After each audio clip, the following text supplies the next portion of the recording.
Chapter 10. Grayson opened the door with a wide grin smudged with dirt. His brilliant white teeth sparkled in contrast. "I wasn't expecting to see you until later," he said, collecting me from the step and into his arms for a hug. "I should shower before I hug you, but it's too late now. I missed you." I missed you too. Don't worry about the dirt. I'm here to help. "Help with what?" The crater. He smiled. "The pond, you mean?" Until I see water and ducks, it's a crater. "Do you want to see it now? I've made some progress." The way his t-shirt tugged at him, the crater wasn't the only thing progressing. Grayson was firm before, but the newly developing muscles were quite fascinating. The need to explore this new world was growing achingly large. "I'd love to see your progress," I said, hiding the double meaning. He escorted me through the house until we reached the back patio. The crater was now double the size and had an excavator looming idly beside it. "You've brought in heavy equipment," I said, eyeing the deadly-looking machine. "Did you hire someone?" He shook his head with a noticeable sparkle in his eye. "I rented it and have been learning how to use it." "From CEO to construction," I said, feeling his arm wrap around as he slid behind, holding me against his chest. "It's been fun," he said softly in my ear. "I can honestly say I never thought I'd learn how to operate an excavator." "You're happy," I stated with a content sigh.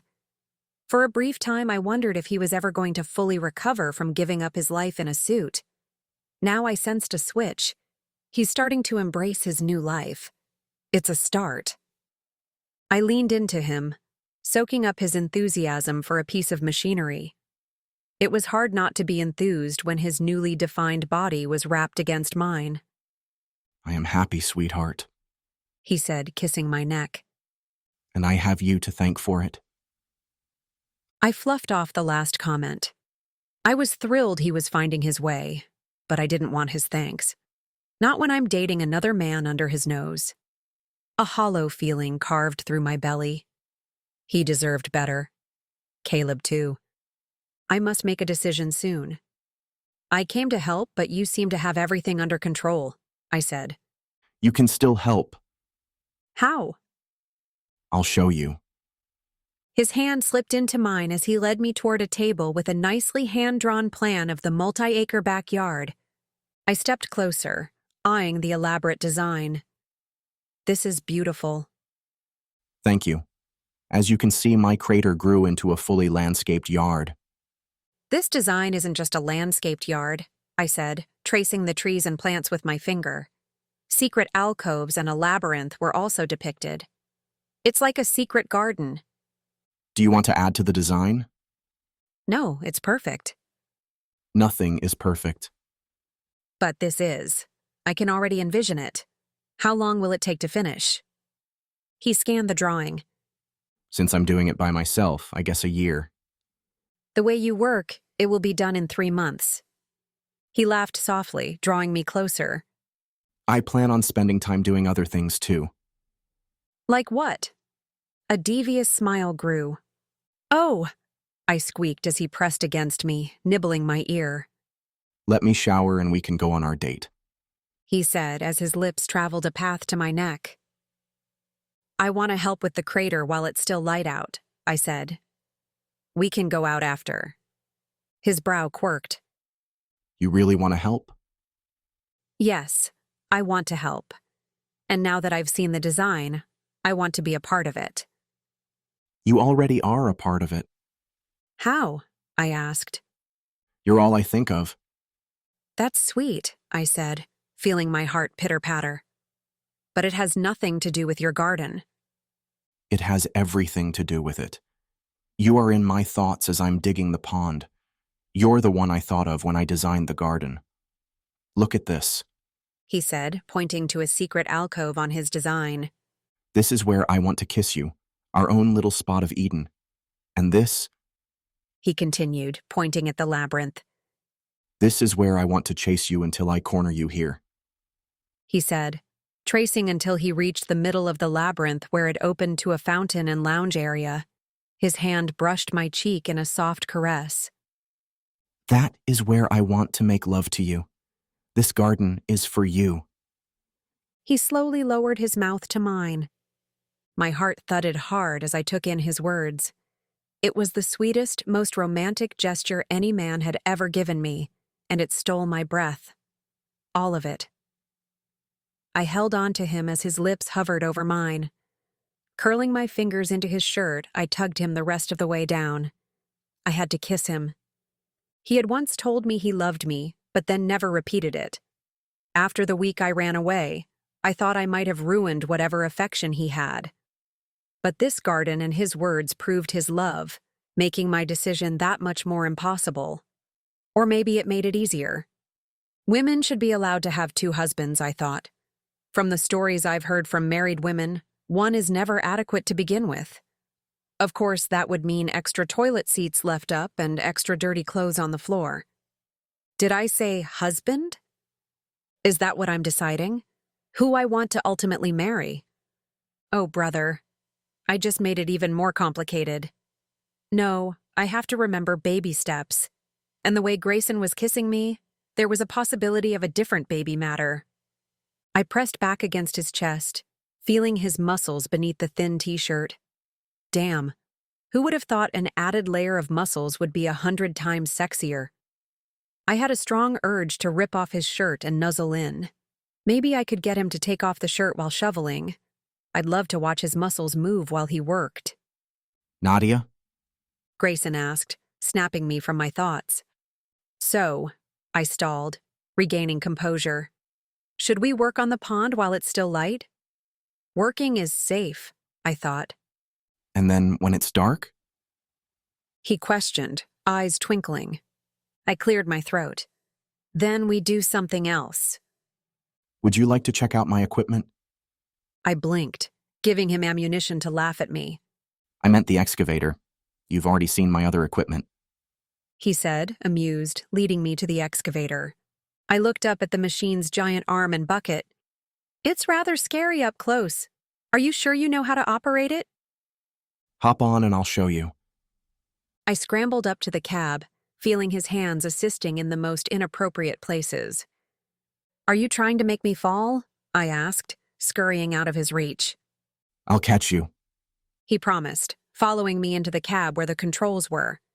It's not my fault I can't keep my hands off you. Let me sit down first.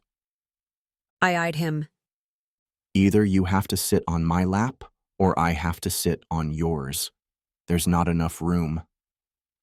I shimmied over and let him sit. I plunked myself down on top of him, settling hard on purpose. Nice try. You don't weigh enough to hurt me. Especially not with the extra thigh muscles he'd developed, I thought. Heaven help me. I can't stop drooling over his muscles. His arms reached around, pointing to the different controls and describing each function. Where's the steering wheel? I asked. There isn't one. You use the levers and joysticks. I thought the levers were for the arm and shovel. How do you steer? The excavator can turn independently from the tracks, so there are levers and joysticks for every movement. How long did it take you to figure this out? About 20 minutes, but it takes much longer to master. My movements are still jerky. By the time the pond is done, I may have it down. Do you want to try? Yes. I took hold of the joysticks on either side of me, wiggling them with no response from the machine. What do I do? Start the engine. He chuckled. If I wasn't so excited, I'd be embarrassed by the oversight. I turned on the excavator and the engine growled to life, vibrating the entire machine. Before you touch anything, make sure to use gentle movements. The joysticks are sensitive to touch. If you yank on one, you'll have the arm swinging wildly. I glanced back. A lesson from experience? Let's just say I learned fast. I gently wrapped my hands around each control. Should I start? I asked, now hesitant to take on the metal beast. You've played arcade games with joysticks, right? Yes, but I have a feeling this is different. It is, but not as much as you may think. Go ahead and get the feel for one joystick and then the other. It's easier to play with them than for me to explain each movement. You'll have the hang of it in no time. What about the pedals? The pedals are the same as the two levers in front of you. I find I prefer using the levers. They control the movement of the excavator itself, not the arm and bucket. I took a breath. Here goes nothing, I said, tapping one of the joysticks. The arm lifted in the air. I tapped it so the arm lowered back down. Raising it again, I was able to straighten the bucket. This isn't too bad, I said. I see what you mean by the movements being jerky. It looked as though my metal arm was arguing with the brain as it jerked here and there. Try to scoop a little dirt. Little being the key word. Don't try to dig to China in one scoop. Another lesson from experience? I asked. He laughed, and I felt the rumble through his chest. Between the vibrating machinery and the warm, rumbling body beneath me, I was bracing for a stimulating encounter. But first, scoop dirt. I maneuvered the arm and bucket in place and scraped the earth to pick up a layer of dirt. It wasn't graceful, but I did it. Excellent. Now swing the arm over to the dirt pile and let it drop. I moved the wrong stick, and the dirt fell out into the pond. Try again. You're doing better than I did the first time. Scooping the dirt again, I managed to swing the arm over and let it drop on the dirt pile. Excellent, sweetheart. Keep going if you want.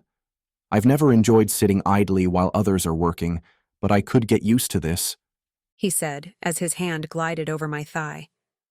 Handle with care, I warned. Otherwise, we'll have an excavator in your living room. I'll always handle with care, he murmured into my neck. My hand jolted from his touch, slamming the arm into the dirt and lurching the excavator up on its track. I bolted in sudden panic, stepping on a pedal. The machine groaned forward against the arm. Grayson grabbed my waist, planting me firmly on his lap. His hands took control of the confused machine and quickly righted the tracks and arm. Another lesson learned, he said as he turned off the engine. Yes, don't get frisky unless the engine is turned off, I said with a deep breath. I think I can live with that rule, he said, placing another kiss. I have a surprise for you. It's not much of a surprise, I said, wiggling on his lap. Not that. You can always have that, he said with a sly smile. Then what? I'll show you tonight. I have to shower and change before we can go out. Care to join me? Would you mind if I stay here and play with the excavator while you shower? I asked with a sweet smile. You would rather play with a machine than with me? He asked, looking wounded, though I could see a glint of mockery. It has nothing to do with you. It's fascinating sitting at the controls. Even with the near accident, it was still fun. His face cleared. I know. I was just teasing, hoping you'd pick me over a hunk of metal. I sat at the controls for hours before I realized I was starving and had missed 2 meals. Do you promise to be careful? I don't want anything to happen to you. I'll only scoop a little at a time, I promised. He seemed appeased as he slid out of the cab. It'll only take 15 minutes and then we'll head over to the surprise. Do I have to dress up for the surprise? I asked. I didn't bring another outfit with me. You're perfect.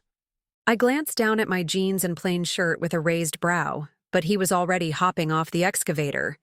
He gave a small wave and a reminder to be careful before he headed indoors.